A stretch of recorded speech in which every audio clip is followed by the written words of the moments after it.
Hello hi అందరికీ నేను మీ శ్రీకాంత్. మీరు తుక్కుగూడ లొకేషన్లో రెడీ టు కన్స్ట్రక్షన్ కోసం ఓపెన్ ప్లాట్ చూస్తున్నారా? అయితే మీకోసం రెడీ టు కన్స్ట్రక్షన్ చేసుకోవడానికి మంచి హెచ్ఎండి ఓపెన్ ప్లాట్స్ అయితే తీసుకొచ్చానండి. ఇది ఎక్కడో కాదు, మన ఎగ్జిట్ నెంబర్ 14 తుక్కుగూడకు ఎగ్జాక్ట్లీ 1.5 km డిస్టెన్స్ ఉంటుంది. మన శ్రీశైలం హైవేకు వితిన్ 300 మీటర్ డిస్టెన్స్లో అయితే ఉందండి. చూశారు కదా, ఆల్రెడీ ఈ వెంచర్లో కన్స్ట్రక్షన్ యాక్టివిటీస్ అయితే స్టార్ట్ అయిపోయిందండి. బ్యాక్ సైడ్లో కంప్లీట్గా అపార్ట్మెంట్స్ కనిపిస్తున్నాయి కదా. ఆల్రెడీ ఇందులో 10 to 15 అపార్ట్మెంట్స్ కన్స్ట్రక్షన్ చేసుకున్నారు, లివింగ్ కూడా ఉంటున్నారండి క్లయింట్స్ ఇందులో. ఈ వెంచర్కి నియర్ బై కంప్లీట్గా రెసిడెన్షియల్ అయితే ఫామ్ అయి ఉందండి. ఇది హెచ్ఎండిఏ నాన్స్ ప్రకారం రోడ్స్ కానివ్వండి, డ్రైనేజ్ కానివ్వండి, ఎలక్ట్రిసిటీ కానివ్వండి, పాట్స్ కానీ ఎవ్రీథింగ్ అయితే డెవలప్ చేశారండి.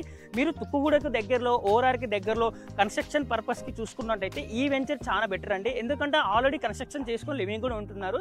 సో ఈ వెంచర్కి కనెక్టివిటీ చూసుకున్నట్టయితే మనకు ఎగ్జిట్ నెంబర్ 14 నుంచి జస్ట్ 1 km డిస్టెన్స్ ఉంటుంది. మనకి ఏదైతే పిస్ట్ హౌస్, తాజా టిఫిన్స్ ఉంటుందో దానికి ఆపోజిట్లో మన ప్రాజెక్ట్ ఉంటుందండి. హైవే నుంచి వితిన్ 300 మీటర్ డిస్టెన్స్లో ఉంటుంది.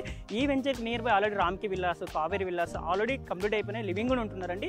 మీరు దీనికి ఎయిర్పోర్ట్కి కానివ్వండి, గచ్చిబౌలికి కానివ్వండి, గచ్చిబౌలికి అయితే within 35 minutes to 40 minute drive ఉంటుందండి. మనకి ఇంటర్నేషనల్ ఎయిర్పోర్ట్కి 15 minute డ్రైవ్లో ఉంటుందండి. మీరు మంచి విల్లా కానీ అపార్ట్మెంట్ కానీ కన్స్ట్రక్షన్ చేసుకోవాలనుకుంటే ఇమీడియట్గా ఈ వెంచర్ చాలా బెటర్ అండి. ఇది హెచ్ఎండిఏ నాన్స్ ప్రకారం అన్ని డెవలప్మెంట్స్ అయితే కంప్లీట్ చేశారు. మీరు తుక్కుగూడకు దగ్గరలో ఓపెన్ ప్లాట్ చూసుకున్నట్టయితే ఈ వెంచర్ యూస్ఫుల్ అవుతుంది. నేను స్క్రీన్ పైన నెంబర్ ఇస్తాను, please contact. Thank you so much.